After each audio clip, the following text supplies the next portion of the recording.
आणि लाभार्थ्यांच्या खात्यामध्ये पैसे जमा व्हायला आता सुरुवात झाली आहे। शुक्रवारपासून बहिणींच्या खात्यामध्ये पैसा जमा आता होत आहेत। 2 कोटीहून अधिक बहिणींच्या खात्यामध्ये पैसे जमा होत आहेत। साहेब, लाडकी बहिणीवर वारंवार ते बोलतायत की आतापर्यंत निवडणुकीच्या आधी 3 हप्ते दिले, आता एवढी अडचण आहे तर 6 हप्ते एकदम द्या। लाडकी बहिणीबद्दल उद्धव ठाकरे लाडकी बहिणी योजनेचा तर विरोध केला होता या लोकांनी।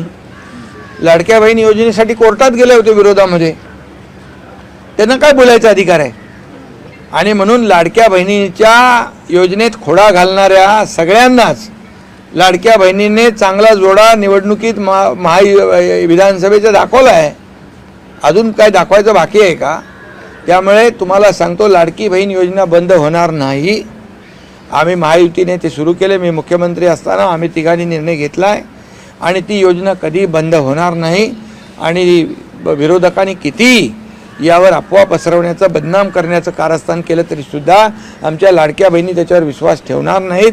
कारण त्यांना विरोध करणारे कोण हे सावत्र भाऊ, दुष्ट भाऊ हे त्यांनी ओळखलेलं आहे। आणि त्यामुळे मी मला सांगतो, आपल्या माध्यमातून लाडक्या बहिणींनी कुठल्याही अफवांवर विश्वास ठेवू नका। तुमची योजना सुरू राहणार, तुमची योजना कधीही बंद होणार नाही। परंतु आजच्या परिस्थितीमध्ये जी काही महाराष्ट्रामध्ये पूर परिस्थिती निर्माण झालेली आहे आणि शेतकऱ्यांवर आलेलं संकट पाहता आणि बळीराजाच्या डोळ्यामध्ये त्यांच्या परिवाराच्या डोळ्यात आलेली आहे प्रक्रिया आहे। नव्याने ही प्रक्रिया नाही। दर दिवाळीमध्ये यावेळेस एस टी दर 10% दरवाढ करते, भाडेवाढ करते आणि त्यामुळे एस टीला जवळपास 30 कोटी रुपये मिळतात। परंतु आजच्या परिस्थितीमध्ये जी काही महाराष्ट्रामध्ये पूर परिस्थिती निर्माण झालेली आहे आणि शेतकऱ्यांवर आलेलं संकट पाहता आणि बळीराजाच्या डोळ्यामध्ये त्यांच्या परिवाराच्या डोळ्यामध्ये आमच्या लाडक्या बहिणी भावांच्या डोळ्यात आलेले अश्रू पाहून आपण त्यांना मदतीचा हात देण्याचा सगळीकडून प्रयत्न करतोय। आणि म्हणूनच मी परिवहन मंत्री प्रताप सरनाईक यांना सूचना केलेल्या आहेत की अशा परिस्थितीमध्ये जरी एस टीला दिवाळीमध्ये तुमची प्रक्रिया ही जी कायमची सुरू असली तरीसुद्धा यावेळेस त्याला अपवाद केला पाहिजे आणि पूर परिस्थितीमुळे हे 10% जी भाडेवाढ आहे ती यावेळेस रद्द करावी आणि ती तशा प्रकारचं ते परिपत्रक काढतायत आणि 10% होणारी भाडेवाढ जी आहे ती रद्द होईल आणि त्यामुळे लोकांना मोठा दिलासा मिळेल।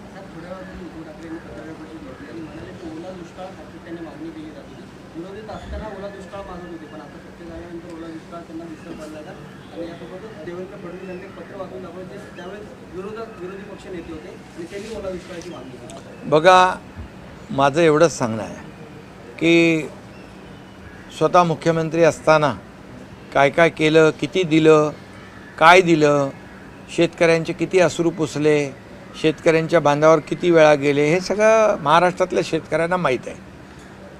आणि त्यांनी केलेली घोषणा ते नियमित 50,000 रुपये जे नियमित कर्जफेड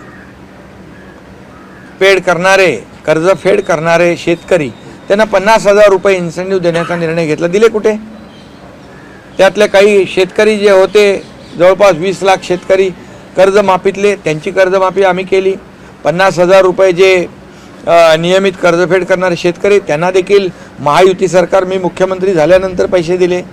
त्यामुळे पहिलं स्वतःने आत्मचिंतन केलं पाहिजे, स्वतःच्या गिरेबांमध्ये झाकून बघितलं पाहिजे की आपण काय केलेलं आहे। आणि म्हणून आमचं जे महायुती सरकार आहे, महायुती सरकार शेतकऱ्यांच्या बाजूचं आहे। मी मुख्यमंत्री असताना मी देवेंद्रजी, अजितदादा आम्ही निर्णय शेतकऱ्यांसाठी घेतला होता। जसं प्रधानमंत्री नरेंद्र मोदीजींनी शेतकरी सन्मान योजना सुरू केली दर वर्षाला 6,000 रुपये, तशीच योजना महाराष्ट्राने पण केली, आमच्या काळात केली महायुतीच्या। परमनंट कायम वर्षाला त्यांना 6,000 रुपये देण्याचा निर्णय आपण घेतला आणि ती मदत सुरू आहे, ती योजना सुरू आहे। त्याबरोबर अनेक शेतकऱ्यांसाठी आपण निर्णय घेतले, ज्याला 2.5-3 वर्षामध्ये जवळपास नुकसान भरपाई आणि इतर सगळ्या ह्याच्यातून 30 ते 40,000 कोटी रुपये आपण शेतकऱ्यांवर सरकारच्या वतीने नियोजित केले।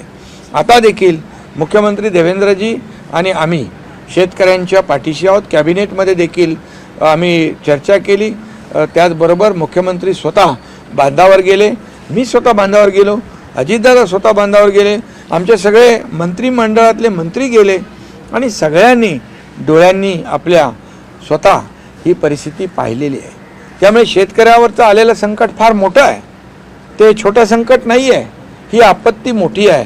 गेल्या अनेक वर्षामध्ये अशा प्रकारची ढगफुटी किंबहुना एवढा मोठा पाऊस पडला नव्हता आणि शेतकऱ्यांचं यामध्ये पिकांचं नुकसान, जमीन खरडून गेली आहे, जमीन वाहून गेलेली आहे, जनावरांचं नुकसान झालेलं आहे, जीवितहानी झालेली आहे, घरांची पडझड झालेली आहे. हे सगळं जे आहे ह्या सगळा विचार करून आम्ही कॅबिनेटमध्ये देखील चर्चा केलेली आहे की यावेळेस नियम, अटी, शर्ती यावर बोट न ठेवता त्या सगळ्या बाजूला ठेवून शेतकऱ्याच्या पदरामध्ये काय पडेल आणि त्याच्या डोळ्यातले अश्रू कसे पुसले जातील यावर आमचं सरकार अतिशय गंभीर आहे आणि आम्ही त्या बाबतीमध्ये 1-2 दिवसामध्येच चर्चा करून यामध्ये निर्णय घेणार आहोत की शेतकऱ्याला आणि ती जी काही मदत आहे ती मदत देण्याचं काम शेतकऱ्याला आम्ही करणार आहोत, तो निर्णय घेणार आहोत. आणि त्यामुळे हे जे काय आता काही लोक बाहेर अंदाज लावतात, एवढी मदत देणार, तेवढी तुटपुंजी मदत देणार, अमकं करणार, हे सगळं झूट आहे. आणि म्हणून आम्ही देणारे आहोत आणि नेहमी देत आलेलो आहे.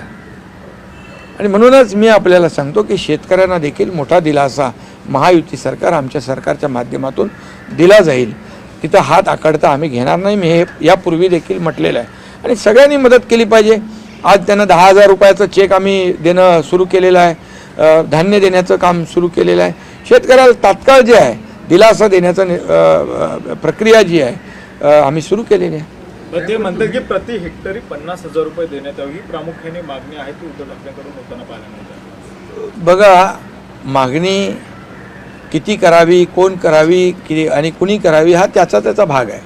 पण तो सरकार एवढंच आमचं सरकार म्हणून, महायुती सरकार म्हणून शेतकऱ्याला जे काही संकटात शेतकरी सापडलेला आहे त्याचं संकट मोठं आहे, हे मी पुन्हा एकदा सांगतो. त्यामुळे आम्ही अटी शर्ती बाजूला ठेवून शेतकऱ्याच्या पाठीशी उभं राहणार आणि आतापर्यंत शेतकऱ्याच्या मागं आम्ही उभे राहिलेलो आहोत. शेतकऱ्याला वाऱ्यावर आम्ही सोडणार नाही. आणि दुसरं, केंद्र सरकारचं आपण तुम्ही बघा, केंद्र सरकार देखील आदरणीय प्रधानमंत्री मोदीजी शेतकऱ्यांबद्दल अतिशय संवेदनशील आहेत. म्हणून तर शेतकऱ्यांसाठी त्यांनी शेतकरी सन्मान योजना सुरू केली, शेतकऱ्यांसाठी अनेक योजना सुरू केल्या.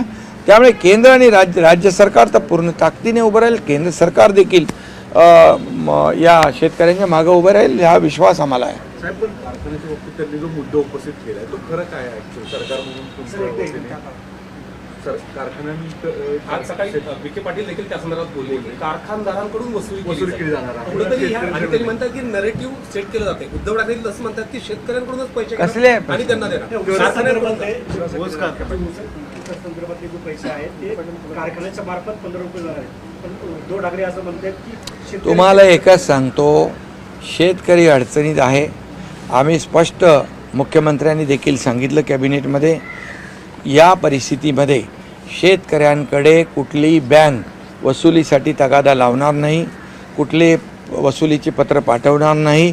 त्याचबरोबर हे जे तुम्ही जे साखर कारखान्याचा विषय जो आहे या बाबतीत देखील शेतकऱ्यांना कुठेही तोशीस लागणार नाही, शेतकऱ्यांना कुठलंही नुकसान होणार नाही आणि शेतकऱ्यांकडून कुठलाही पैसा वसूल केला जाणार नाही. सरकारतर्फे लाडक्या बहिणींसाठी अनेक महत्त्वाचे जे निर्णय आहेत ते घेण्यात आलेले आहेत आणि त्यापैकी एक महत्त्वाचा निर्णय म्हणजे KYCचा.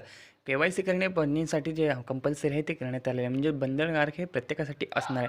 परंतु KYC करायला 2 ते 3 महिन्याचा कालावधी असल्यामुळे बहुतेक लाडक्या बहिणींचा जो हप्ता आहे तो त्यांना मिळेल का नाही हा प्रश्न त्यांच्यासमोर उपस्थित होत होता. परंतु यावरच्या प्रश्नांची उत्तर आता देण्यात आलेले आहे. लाडक्या बहीण योजनेचा जो हप्ता आहे तो नियमितरित्या सुरू राहणार आहे आणि सोबतच त्यांना KYC करावी लागणार आहे. KYC तुम्हाला प्रत्येक वर्षाला करावीच लागणार आहे, ही बंधनकारक असणार आहे. परंतु यासाठी आता जी मुदत आहे ते 2 ते 3 महिन्याची असल्यामुळे तुमचा कुठल्याही प्रकारे जो हप्ता आहे तो थांबवला जाणार नाही आहे. दिवाळीच्या सणावरती तुमचा जो हप्ता आहे तो तुम्हाला देण्यात येणार अशी आता माहिती समोर येत आहे. यामध्ये 2 हप्तेसुद्धा देण्यात येऊ शकतात आणि जो तुमचा दिवाळीचा बोनस आहे तो सुद्धा एकत्रितरित्या देण्यात येण्याची बातमी आता समोर आलेली आहे.